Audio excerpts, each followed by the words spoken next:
It's a difficult one to just, to just do that off the top of my head. But one thing that one of the projects that I've done that reminds me, a couple of years ago, was making an assessment of where in one of the provinces in the Netherlands where the manufacturing industry is going. And this was something that the province wanted to know because they wanted to make good industry policy. Mm-hmm. Very noble. We went to talk, it was with two colleagues of InnoTap. We went to talk with all these entrepreneurs that we could find. It was a list of maybe, 30, 40 manufacturing firms that we selected from the province. And sat down with these people, large firms, but very many small, medium enterprises. And one thing struck me was that if I sorted the successful ones from the ones that I thought, well, I'm not really sure if there is a future for you, mm-hmm. there was two characteristics. And again, this is not, validated research, but something that just kind of struck me.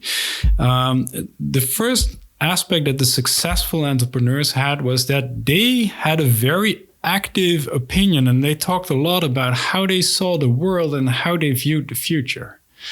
They really had a vision for how the world is changing and what their place is in that. Very often they had some sense of idealism to go along with their business sense, because they were also competent managers. But they had a view of the world around them. And not just their customer base or their supplier network, but just the world in general. And they had these very, very inspired stories about that. And the second thing that they had, the successful ones, was, how do you put it in English? I mean, they had,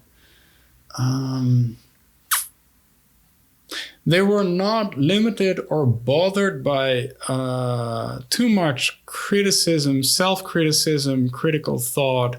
They did not hinder themselves. Okay, that's super crucial. It's super crucial. You have to have some degree of tunnel vision. I think that captures it quite well. Tunnel vision. They had a tunnel vision, and that tunnel vision consisted of, I have this vision of the future and the world around me. I have this vision of my role in that and my business's role in that, which obviously is a successful business. And they were not bothered by seeing anything that could possibly go wrong. Maybe the major things like, okay, we need to do this development properly, and okay, there's a competitor, but they were not bogged down by all kinds of reasoning like, hey, maybe my vision is not conceptually clear enough. Mm-hmm. And interestingly, I'm contradicting myself here, right? Because if you recall, I talked earlier about conceptual clarity and looking at your business from a conceptual viewpoint. But, you can do that too much, or you can be bogged down by that. Well, that is something that it can lead you to inaction. Actually, exactly. Because you just keep yourself busy with the theory and you think, it's all going to be fine, but you actually never do anything. Exactly. So then you also don't get anywhere. Or you can, you can identify all the failure modes that are available, and obviously no plan is bulletproof. Of course not. And that's what you kind of find out. And so that's something that really struck me, that these people are fundamentally optimistic. But then, maybe I would then reframe it. Maybe I would say the first point that you mean, the vision, the idealism, and the talking about it is super strong communication aspect of not pushing your ideas on everybody, but trying to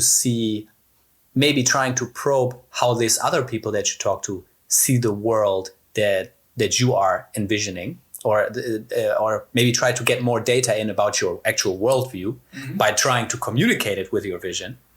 And the second part, not bothered by criticism. I don't know. Tunnel vision I often see as something like, this is where I go no matter what happens. Yeah. But it sounded more like a dedicated filter, which allows for, somebody said something smart that I need to take into consideration from my worldview that I should incorporate. Yeah. Somebody else said something that completely makes no sense. Ignore. Yeah. Yeah, exactly. There's in one of the workshops I was teaching quite recently, I collected a number of very short sound bites or videos of successful entrepreneurs like Elon Musk and Steve Jobs, and actually Elon Musk was not in there because just coincidence. But the people who started LinkedIn and all these fairly well-known businesses, and one of the sound bites was actually of a guy. I think it was the founder of LinkedIn, but I could be wrong. No, it was not the founder of LinkedIn. Doesn't matter. He said the important thing in succeeding as an entrepreneur is having a conviction. And making no amount of data can sway that conviction. Oh, definitely not. Yeah, that's true. And that is the interesting balance, because on the one hand, you need to be sensitive to criticism from people who actually have a point, so that filter that you have. And on the other hand, you have to have your conviction and hold on to it. Yeah. And that is the tunnel vision that I propagated. That's a tough balance to keep. And that is a tough balance. So I think that is, so if there's one thing that is not being taught in entrepreneurship courses, and that really should be, is how to balance this thing. Because this is the essential thing. We can teach everything about what to include in a business plan and what kind of things to think about when you do your launch strategy and all these things. It's fairly straightforward. It's a lot to take in, but it's, in a manner of speaking, you can almost get these things from Wikipedia and do it at your home. But what you really need to train and practice at and learn and conceptually grasp is how to filter the sense from the nonsense, and how to include the critical views that make sense into your business planning, and to keep the nonsense at bay.